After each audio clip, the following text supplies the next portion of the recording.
Открывая заседание с докладом о ходе реализации национального плана противодействия коррупции, выступил прокурор республики. Выявлять нечистых на руку граждан, которые воруют, неэффективно используют госсредства или же берут взятки, теперь стало гораздо проще. Только с начала года возбуждено 17 уголовных дел коррупционного характера. В ходе проведения сотрудниками ФПК МВД Республики Ингушетия оперативного основного мероприятия «Оперативный эксперимент» глава органа местного самоуправления сельского поселения Новый Ридан Малопецкого муниципального района получил от взяткодателя взятку в значительном размере в сумме 50 тысяч рублей за выделение земельного участка под индивидуальное жилищное строительство в черте данного населенного пункта. По данному факту Следственное управление Следственного комитета Российской Федерации по Республике Ингушетия в отношении фигуранта возбужденного уголовного дела по части 4 статьи 290 Уголовного кодекса Российской Федерации, которая находится на стадии расследования. Работа по противодействию коррупции налажена, национальный план реализуется успешно. Однако новые механизмы в борьбе с произволом чиновников, взятками и махинациями крайне необходимы. При этом особый акцент необходимо делать на расстановке кадров.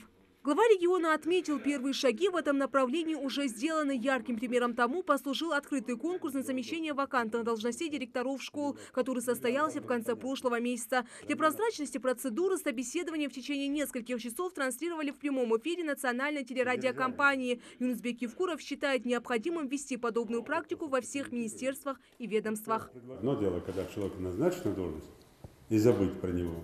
А второе дело, когда человек должен представить какую-то программу, понимание работы на этой должности, если, тем более если он руководитель, и периодический спрос с него за эту работу.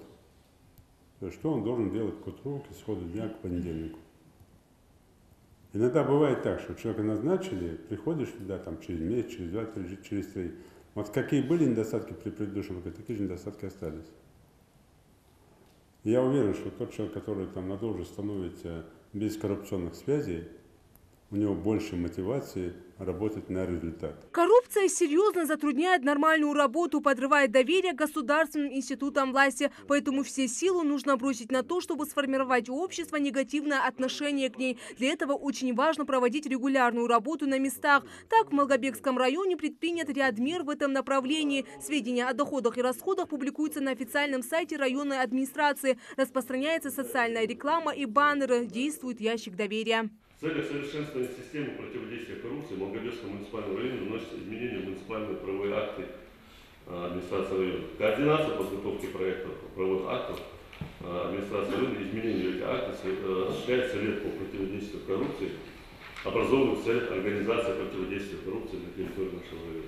Ряд мероприятий, согласно национальному плану, реализован и в Сунжинском районе. Однако здесь наибольшему риску подвержены земельные и социальные секторы. В ряде рейдовых мероприятий совместно с прокуратурой района буквально нами на одном из населенных пунктов выявлено 119 незаконно розданных участков земельных. Также нами уже своими силами отменены в другом уже сельском поселении 18 таких выделенных земельных участков. Юнусбек Евкуров, в свою очередь, остался недоволен работой муниципалитета и дал поручение расписать коррупциогенно опасные очаги в каждом ведомстве. Наличие ящика доверия недостаточно, если он пустует, тем самым, видимо, не в полной мере оправдывая свое название среди населения. За все время, что этот ящик висит, одно обращение. Сколько населения в Малгобекском районе? 57 тысяч. Сколько этот ящик доверия висит? Одно обращение. Ну хотя бы из уважения к себе сами-то бросьте туда что-нибудь. Есть же порядок работы этого ящика. Если вы его повесили, значит есть какая-то группа деятелей, человек, который за это отвечает. И если туда в этот ящик ничего не бросает, значит с этим ящиком что-то нужно делать. Или его снимать, или перемешать, или, может, вы его повесили так, что его никто не видит. Доступ к ящику должен быть. Значит, это надо показывать, людям рассказывать, что есть там такой-то ящик, туда сбросить. На заседании антикоррупционной комиссии затронули даже газовый вопрос. Речь зашла о новых счетчиках, установленных в нескольких селах Малгобекского района. Ни один житель там не догадался бы, пока сами работники этой сферы не предлагают счетчики крутить, откручивать, перекручивать, закручивать и все остальное. Вот под ногами лежащая коррупционная схема, и вы выступаете с докладом, ничего про это не говорите, хотя вы знаете про это. Но это же факт, поднять и показать. Почему не говорите? Почему ждете, пока я это подниму вопрос? Вот вам опять же, и для вас касается, и для вас, главы районов муниципальных образований. Ходите с закрытыми глазами, не следите. Я 1000 раз вам говорил, если на вашей территории кто-то работает, вы должны немножко контролировать это все. Независимо, кто бы это ни делал. Продолжая заседание, об итогах реализации госплана по противодействию коррупции рассказал представитель регионального аппарата Совбеза. Надлежащим образом организована работа по наполняемости разделов противодействия коррупции в сети интернет.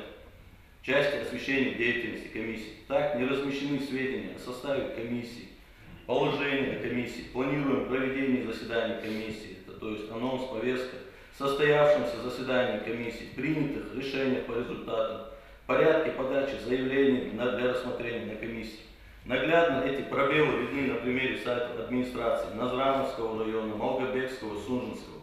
Обсудили также предоставление государственных и муниципальных услуг в многофункциональных центрах республики. Глава региона дал членам комиссии поручение взять под контроль выявленные нарушения и прорабатывать эти вопросы совместно с МВД и прокуратурой. А решительно уменьшить уровень коррупции, безусловно, можно только при опоре на гражданское общество. Только так контроль за взяточниками станет более эффективным. Передай Межуева, Магомед Урустханов, Новости 24.